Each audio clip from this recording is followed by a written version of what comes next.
शन्नो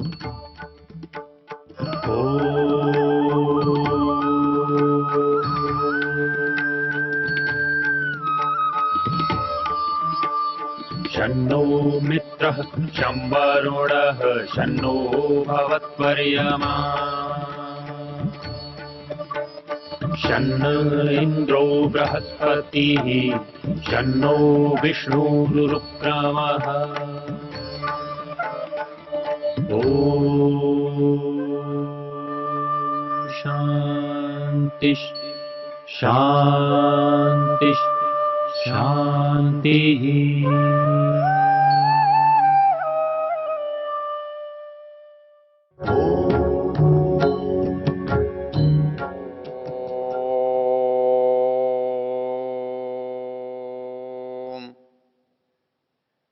हम चर्चा कर रहे हैं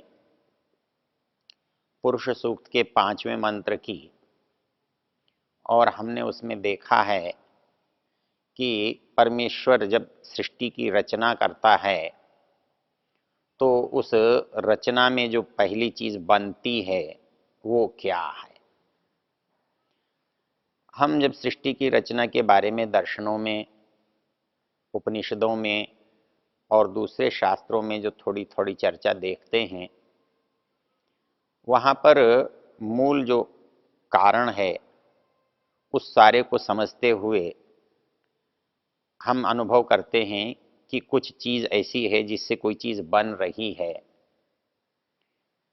तो हम मनुष्य को देखते हैं, वो किसी चीज़ को बनाता है तो वो स्वयं अलग होता है, और जो चीज़ बनती है वो अलग होती है।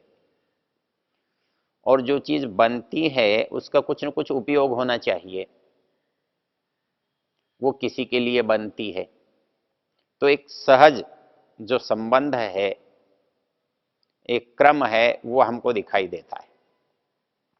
अर्थात एक बनाने वाला है, एक बनने वाला है, और एक ये जिसके लिए वो वस्तु बनाई गई है, बनाई जा रही है, वो है। तो ये जो तीन स्थितियां हैं, ये तीन सत्ताएं पृथक पृथक हैं, और तीन सत्ताएं पृथक पृथक हैं तो एक बनाने वाला, एक बनने वाला, इनमें आपस में कुछ संबंध होना चाहिए। ये निरपेक्ष हैं या ये सापेक्ष हैं। यदि ये निरपेक्ष हों तो किसी को कुछ भी लेना देना नहीं है। जीवात्मा अपने स्थान पर है, परमात्मा अपने स्थान पर है, प्रकृति अपने स्थान पर है। यदि ऐसा ही मान लिया जाए तो क्या नुकसान है, क्या हानि है। परमात्मा है, परमात्मा की जगह बना रहे, जीवात्मा अपने स्थान पर बना रहे, प्रकृति अपने स्थान पर बनी रहे, तो इनके बने रहने का प्रयोजन क्या होगा। ऋषि दयानंद कहते हैं, जो भी वस्तु है, जो भी कार्य है, वो जब होता है तो उनका कोई प्रयोजन होता है, कोई उद्देश्य होता है। संसार में निष्प्रयोजन कुछ भी नहीं होता। ईश्वर है तो उसका प्रयोजन होना चाहिए, प्रकृति है तो उसका प्रयोजन होना चाहिए, जीव है तो उसका उद्देश्य होना चाहिए, प्रयोजन होना चाहिए। तो ये प्रयोजन हैं, तो वो प्रयोजन सबके अलग अलग हैं या वो प्रयोजन आपस में एक दूसरे से जुड़े हुए हैं। सत्याप्रकाश के एक प्रसंग में एक जिज्ञासु ने प्रश्न किया है कि यदि ये परमात्मा संसार न बनाता तो न स्वयं कष्ट पाता और न मनुष्य को, प्राणियों को ही कष्ट होता, और सब निश्चिंत और बिना श्रम किए सुख से रहते। स्वामी जी कहते हैं कि ये बात आलसी और प्रमादियों की है, क्योंकि जो चीज है वो किसी प्रयोजन के लिए बनी है, तो प्रयोजन पूरा यदि न हो तो वस्तु का होना ही बेकार है। यदि ईश्वर है और ईश्वर का कोई काम नहीं है, ईश्वर किसी बात की पूर्ति नहीं करता है, तो ईश्वर होने की जरूरत क्या है, आवश्यकता क्या है, निरर्थक हो जाएगा। जीव है और उस जीव से यहाँ कोई प्रयोजन सिद्ध नहीं हो रहा है, उसका कोई काम बन या बिगड़ नहीं रहा है, तो उसके होने का कोई लाभ नहीं है। जैसे घर में बहुत सारी वस्तुएं हैं और वो काम ही ना आए तो पड़ी पड़ी खराब हो जाएंगी, नष्ट हो जाएंगी, समाप्त हो जाएंगी, निरर्थक हो जाएंगी। तो संसार में जो भी पदार्थ हैं वो सब प्रयोजन हैं। तो संसार में ईश्वर है, संसार में जीवात्माएं हैं और संसार में परमात्मा है, और ये तीनों का कोई प्रयोजन होना चाहिए। और ये प्रयोजन अलग अलग है तो अलग अलग सिद्धि होनी चाहिए। और यदि प्रयोजन में एक दूसरे की अपेक्षा है, एक दूसरे से कोई काम है, तो वो उसी क्रम से सिद्ध होना चाहिए। तो यहाँ पर यदि हम एक विचार करें कि इनका आपस में कोई संबंध नहीं है, निरपेक्ष हैं, तो निरपेक्ष हैं तो जो काम हम कर रहे हैं वो सिद्ध नहीं हो सकता। अर्थात एक जीवात्मा का संसार में जन्म नहीं हो सकता, क्योंकि जन्म के लिए शरीर चाहिए। शरीर संसार की वस्तुओं से बना हुआ है, प्रकृति से बना हुआ है, माता पिता से, प्रकृति के संसाधनों से बना हुआ है। तो यदि ये जीवात्मा निरपेक्ष हो और संसार से बिल्कुल इस उपराम हो, इसकी तटस्थता हो, उदासीनता हो, तो फिर इसका जन्म, इसका जीवन, इसकी मृत्यु कुछ भी संभव नहीं है। और यदि ये तीनों चीजें न हो तो जीवात्मा के होने का अर्थ ही कुछ नहीं बनता। जीवात्मा है तो जीवात्मा क्यों है? तो जीवात्मा क्यों है? तो जीवात्मा क्यों है देख रहे हैं कि वो जन्म ले रहा है, वो जन्म लेने के लिए है। हम देख रहे हैं कि वो जी रहा है तो वो जीवित रहने के लिए है। वो मर रहा है, वो मरने के लिए है। इसका मतलब जैसे जन्म लेने का कोई प्रयोजन है, जैसे जीवित रहने का कोई प्रयोजन है, वैसे ही इसके मरने का भी प्रयोजन है। तो इसका होना सब प्रयोजन है, और इस प्रयोजन को पूरा किए बिना इसके होने का कोई भाव नहीं है, कोई मतलब नहीं है, कोई अर्थ नहीं है। उसी तरह से ये प्रकृति है, ये संसार है, क्या ये भी निष्प्रयोजन है? इसका भी कोई उपयोग है? यदि कोई पत्थर कहीं पड़ा ही रहेगा, उसका उपयोग नहीं है तो पड़ा ही रहेगा, उसका है तो क्या, नहीं है तो क्या। तो यदि संसार केवल संसार के लिए है तो संसार का कोई अर्थ ही नहीं है, संसार का कोई उपयोग नहीं है, तो इसका होना ही व्यर्थ हो जाएगा, नहीं है जैसा हो जाएगा या नहीं ही होगा। और इसी तरह से ईश्वर जो है उसके गुण कर्म स्वभाव हैं। उसका गुण जो है ज्ञान है, उसका कर्म जो है वो निर्माण है, उसका स्वभाव जो है उनको जीवों को सुख आनंद फल देना है। यदि वो निरपेक्ष हो, उसके पास न तो जीव हो और न उसके पास प्रकृति हो, तो उसके गुण कर्म स्वभाव का प्रयोजन कैसे सिद्ध हो सकता है? तो उसके गुण कर्म स्वभाव का प्रयोजन सिद्ध होना चाहिए। तो ये देखने पर पता लगता है कि तीनों चीजें सापेक्ष हैं। दोनों तीनों का एक दूसरे के बिना कोई काम नहीं चलता। ईश्वर का ईश्वरत्व किस चीज में है? यदि मनुष्य ही न हो, यदि प्रकृति ही न हो, तो स्वामी किसका बनेगा वो? तो स्वामी बनने के लिए उसके अधीन कोई वस्तु चाहिए, कोई चीज चाहिए जिसका वो स्वामित्व ले। वो स्वामित्व चेतन का लेता है या स्वामित्व जड़ का लेता है, लेकिन स्वामित्व के लिए कुछ जड़ चेतन उससे भिन्न चाहिए। तो इसलिए उसका स्वामित्व सिद्ध करना है, उसको काम करना है। तो काम करने के लिए क्या चाहिए? क्या उसको अपने लिए क्या करना है? अपने लिए तो उसे कोई भी आवश्यकता नहीं है, और अपने लिए कोई आवश्यकता नहीं है तो फिर काम करे क्यों? लेकिन है तो उसका कोई स्वभाव या कोई प्रयोजन होना चाहिए।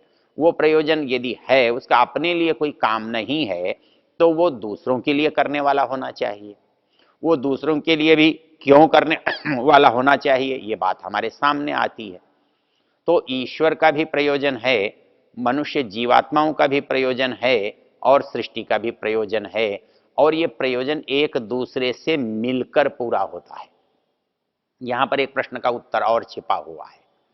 जब ये एक प्रयोजन है तो उस प्रयोजन की सिद्धि के लिए इनका अस्तित्व है। एक प्रश्न उठता है, किसका अस्तित्व पहले है? जीवात्मा का अस्तित्व पहले है, परमात्मा का अस्तित्व पहले है, या संसार का अस्तित्व पहले है? मानने वाले कई तरह से मानते हैं। कुछ लोग प्रकृति के अस्तित्व को मानने वाले होते हैं, तो कुछ लोग जीवात्मा ईश्वर के अस्तित्व को मानने वाले होते हैं। लेकिन एक का होना दूसरे के न होने से निरर्थक हो जाता है, क्योंकि इन दोनों का जो प्रयोजन है, दोनों के उद्देश्य की सिद्धि है, वो एक दूसरे के बिना नहीं होती। और ये एक दूसरे के उद्देश्य की सिद्धि के लिए ही बने हैं, तो इसलिए एक नहीं है तो दूसरा हो ही नहीं सकता। तो एक का होना दूसरे के होने के लिए प्रमाण भी है और आवश्यकता भी है। तो इसलिए एक सिद्धांत, यदि हम ये माने कि एक ही है, तो एक ही है तो क्यों है, वो अपने आप ही क्या कर लेगा, क्या क्यों करेगा, करने की उसे आवश्यकता क्या है, उससे करने के लिए बाध्य कौन कर रहा है, कोई नहीं कर सकता। जब अकेला ही है तो बाध्य करने वाला कौन हो सकता है। तो इस दृष्टि से हमारा जो दार्शनिक सिद्धांत है वो तीनों को एक साथ मानता है, अर्थात जीव भी हैं, प्रकृति भी है और ईश्वर भी है। तो जब एक है तो दूसरा है और दूसरा है तो तीसरा भी है, अर्थात इन तीनों की सत्ताएं सदा से हैं और एक के बिना दूसरे का कोई मूल्य, दूसरे का कोई अस्तित्व रहता ही नहीं है। जब एक व्यक्ति का प्रश्न करता है कि हमारे लिए या हमारे काम हम करते हैं, हमारे लिए ईश्वर की आवश्यकता नहीं है या ईश्वर के लिए हमारी आवश्यकता नहीं है, यदि ऐसा विचार हम एक बार करके देखें तो इस प्रकृति और इस जीवात्मा के बिना ईश्वर का ईश्वरत्व तो बनता ही नहीं है। वो यदि जीव न हो, ये संसार न हो, जीवों के कर्म न हो, कर्मों के फल न हो, तो उसकी जरूरत क्या है, उसकी आवश्यकता क्या है। तो इस दृष्टि से तीनों सदा हैं, तीनों सदा से थे, सदा हैं और सदा रहेंगे। तो जब तीनों हैं और सदा से हैं तो एक दूसरे की अपेक्षा भी सदा बनी रहती है। तो इस अपेक्षा में क्रम क्या होना चाहिए, क्रम एक ही होता है। क्या ईश्वर को किसी बात की आवश्यकता है, उसे कोई आवश्यकता नहीं है, उसके पास कोई चीज कमी नहीं है, उसके पास स्वामित्व सबका है। तो जो सबका स्वामी है उसको नया क्या चाहिए, जिसके पास सब है, पूरा है। यदि दर्शन की या उपनिषद की भाषा में हम कहें ईश्वरत्व का ईश्वरत्व तो क्या है, तो उपनिषदकार क्या कहता है, ईश्वर जो है वो भूमा है। भूमा वैदिक शब्द है, भूमा का अर्थ होता है बहुत, अर्थात वो बहुत है, इतना बहुत है कि उतना कोई दूसरा है ही नहीं। इसलिए भूमा वही सुखम न अल्पे सुखम अस्ति। शास्त्रकार कहता है जहां भूमा है, जहां बहुतायत है, वहीं पर सुख है। जहां बहुतायत नहीं है, अधिकता नहीं है, संपूर्णता नहीं है, वहां सुख नहीं हो सकता। क्योंकि सारा सुख और सारा दुख केवल दो शब्दों में निहित है। जहां अल्पता है, अभाव है, कमी है, वहां दुख होता है। और जहां कमी न हो, अभाव न हो, अपूर्णता न हो, तो वहां दुख हो कैसे सकता है, क्योंकि न होने का ही तो दुख होता है। किसी के पास स्वास्थ्य नहीं है, किसी के पास धन नहीं है, किसी के पास विद्या नहीं है, किसी के पास बुद्धि नहीं है, किसी के पास बल नहीं है। ये नहीं है, जो अभाव है, ये दुख को उत्पन्न करने वाला है, ये दुख का अनुभव कराने वाला है। और यदि ये सब कुछ सब इसके पास है तो उसे अभाव कैसे लगेगा, उसे दुख कैसे लगेगा, उसे अपूर्णता कैसे लगेगी। इसलिए परमेश्वर क्या है, भूमा है। भूमा वही सुखम, इसलिए वो सुख रूप है, इसलिए वो आनंद रूप है। और दूसरी चीजें आनंद रूप नहीं है। क्यों, जीवात्मा आनंद रूप नहीं है। क्यों नहीं है, इसके पास सब कुछ है पर बहुत थोड़ा थोड़ा। इसके पास सुख है, बहुत थोड़ा है। इसके पास ज्ञान है, थोड़ा है। इसके पास बल है, वो भी सीमित है। तो इस सीमित, स्वल्प, थोड़ा होने से इसका सदा अभाव से संबंध बना रहता है। और भाव बनने के लिए इसका स्वरूप बदल नहीं सकता, इसलिए भाव बन नहीं सकता। ईश्वर स्वरूप से विशाल है, एक है, सबका स्वामी है, इसलिए उसे कभी अभाव होगा नहीं, होता नहीं। लेकिन इसके विपरीत मनुष्य या जीवात्मा है, वो स्वल्प है, सूक्ष्म है, अणु है, एक देशी है, इसलिए उसका ज्ञान भी सीमित है, थोड़ा है, इसलिए वो कभी पूर्ण सुखी हो सकता नहीं। अब ये जो परिस्थिति बनी, एक के पास है और दूसरे के पास कम है, बस यहीं से आवश्यकता या प्रयोजन सिद्ध होने लगता है। जिसके पास जो है वो उसे दे सकता है और जिसके पास जो नहीं है वो उसे ले सकता है। अब लेने वालों में दो हैं, अर्थात जिसके पास संपन्नता है, जो साधन जिसके हाथ में है, जिसके स्वामित्व में है, उसे हम ईश्वर कहते हैं, उसे परमात्मा कहते हैं, उसे ब्रह्म कहते हैं। और इसके पास दो हमारे पास परिस्थितियां हैं, एक जीवात्मा की है और एक संसार की है, जड़ प्रकृति की है। इन दोनों में जो नहीं है वो प्राप्त कर किया जा सकता है, तो ईश्वर से कौन प्राप्त करेगा? एक प्रश्न है, क्या संसार प्राप्त करेगा? संसार तो जड़ है, जिस चीज की आवश्यकता है वो आवश्यकता या इच्छा ही इसमें पैदा नहीं होती, तो उसकी इसे आवश्यकता कैसे होगी? आवश्यकता तब होती है जब हमें लगे कि ये कम है। यदि किसी को ये लगे कि हमारे पास है, कम है ही नहीं या है नहीं है, तो इच्छा ही नहीं है, तो कम कैसे लगेगा? तो इस दृष्टि से यहां पर जो बात कही है वो ये कहा है कि वो है और उसकी जो आवश्यकता है वो ये है, तो तीसरे का क्या प्रयोजन होगा? तो तीसरे का प्रयोजन ये है, इन दोनों के जो उद्देश्य या प्रयोजन हैं उनकी सिद्धि में वो सहायक है। क्योंकि उपकरण जो हैं वो सहायता करते हैं, किसी कार्य को सिद्ध करने के लिए उपयोगी होते हैं। तो संसार जो है वो उपकरण है, संसार जो है साधन है, और जिसके पास नहीं है वह जिससे जिसके पास है उससे प्राप्त करने का साधन है। तो इसलिए इस संसार का जो उपयोग है वो केवल मनुष्य या पुरुष करता है, जीवात्मा करता है, उससे प्राप्त करने के लिए जिसके पास है। इसमें एक और परिस्थिति हम पर विचार कर सकते हैं, ये है कि जब परमात्मा भी निराकार है और जीवात्मा भी निराकार है, और जो दोनों एक दूसरे के अत्यंत निकट और एक दूसरे के अंदर व्याप्त व्यापक हैं, तो वहीं पर इनको लेना देना संभव क्यों नहीं है? तो उसमें यह है कि जो कर्तृत्व का भाव है, जो प्राप्त करने के साधन का भाव है, वो इसके पास प्रकृति से आता है। अर्थात ये प्रकृति से वहां पहुंचता है, बिना प्रकृति के पहुंच नहीं सकता है। तो माध्यम के बिना वहां तक इसकी पहुंच नहीं होती है। इस दृष्टि से यहां तीनों सत्ताओं के अस्तित्व की बात कही गई है। तो वो अस्तित्व बड़ा है, इस अस्तित्व से एक अस्तित्व जड़ है, एक दो अस्तित्व चेतन है, एक अकेला है और एक बहुत है। इन दोनों का जो संबंध है, इन दोनों का, तीनों का जो संबंध है वो एक दूसरे पर निर्भर करता है, एक दूसरे की आवश्यकता को पूरा करते हैं, एक दूसरे के प्रयोजन को सिद्ध करते हैं। अतः इस मंत्र में उस प्रयोजन को कहाँ से किस प्रकार सिद्ध करते हैं इसकी चर्चा करते हुए कहा गया है, ततो विराड अजायत, वहाँ से उससे वह उत्पन्न हुआ। तो यहाँ वह स्वयं उत्पन्न नहीं होता है, अपितु संसार से, प्रकृति से इसको, संसार को उत्पन्न करता है, जगत को उत्पन्न करता है। ओ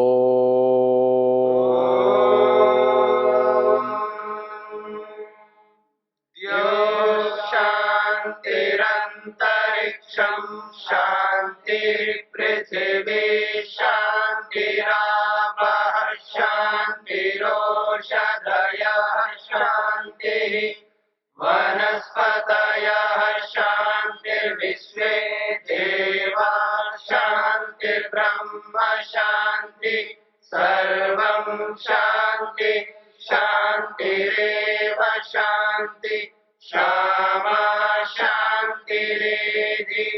ओम शांति शांति शांति।